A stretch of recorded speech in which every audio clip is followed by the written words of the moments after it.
നോമ്പുകാലം അഞ്ചാം ശനി. ഒന്നാം വായന.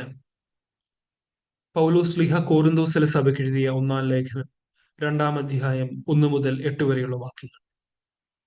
സഹോദരരെ, ഞാൻ നിങ്ങളുടെ അടുക്കൽ വന്നപ്പോൾ ദൈവത്തെപ്പറ്റി സാക്ഷ്യപ്പെടുത്തിയത് വാഗ്വിലാസത്താലോ വിജ്ഞാനത്താലോ അല്ല. നിങ്ങളുടെ ഇടയിലായിരുന്നപ്പോൾ യേശു ക്രിസ്തുവിനെ കുറിച്ചല്ലാതെ, അതും ക്രൂശിതനായവനെ കുറിച്ചല്ലാതെ മറ്റൊന്നിനെക്കുറിച്ചും അറിയേണ്ടതില്ലെന്ന് ഞാൻ തീരുമാനിച്ചു. നിങ്ങളുടെ മുമ്പിൽ ഞാൻ ദുർബലനും ഭയചകിതനുമായിരുന്നു.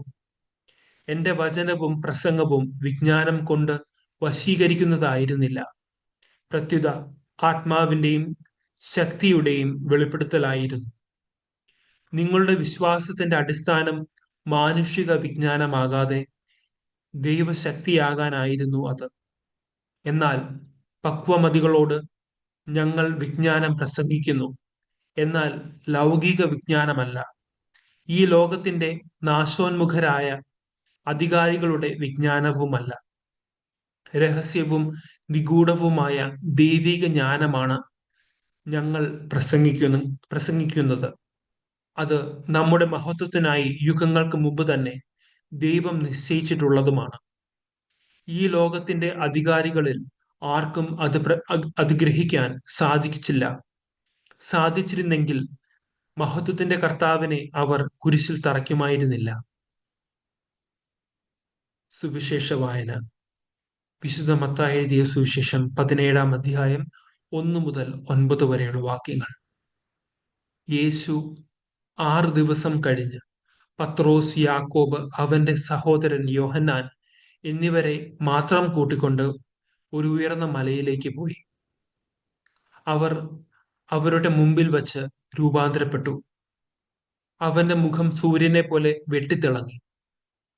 അവന്റെ വസ്ത്രം പ്രകാശം പോലെ ധവളമായി. മോശയും ഏലിയായും അവനോട് സംസാരിക്കുന്നതായി അവർ കണ്ടു. പത്രോസ് യേശുവിനോട് പറഞ്ഞു, കർത്താവേ, നാം ഇവിടെ ആയിരിക്കുന്നത് നല്ലതാണ്. നിനക്ക് സമ്മതമാണെങ്കിൽ ഞങ്ങൾ ഇവിടെ 3 കൂടാരങ്ങൾ ഉണ്ടാക്കാം. ഒന്ന് നിനക്ക്, ഒന്ന് മോശയ്ക്ക്, ഒന്ന് ഏലിയായ്ക്ക്.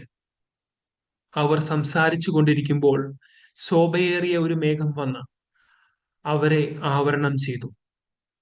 മേഘത്തിൽ നിന്ന് ഇങ്ങനെയൊരു സ്വരമുണ്ടായി: ഇവൻ എന്റെ പ്രിയപുത്രൻ, ഇവനിൽ ഞാൻ പ്രസാദിച്ചിരിക്കുന്നു. ഇവന്റെ വാക്ക് ശ്രവിക്കുവിൻ. ഇത് കേട്ട ക്ഷണത്തിൽ ശിഷ്യന്മാർ കമിഴ്ന്നു വീണു. അവർ ഭയവിഹ്വലരായി. യേശു സമീപിച്ച് അവരെ സ്പർശിച്ചുകൊണ്ട് പറഞ്ഞു, എഴുന്നേൽക്കുവിൻ, ഭയപ്പെടേണ്ട. അവർ കണ്ണുകൾ ഉയർത്തി നോക്കിയപ്പോൾ യേശുവിനെയല്ലാതെ മറ്റാരെയും കണ്ടില്ല. നമ്മുടെ കർത്താവായ മിശിഹായ്ക്ക് സ്തുതി.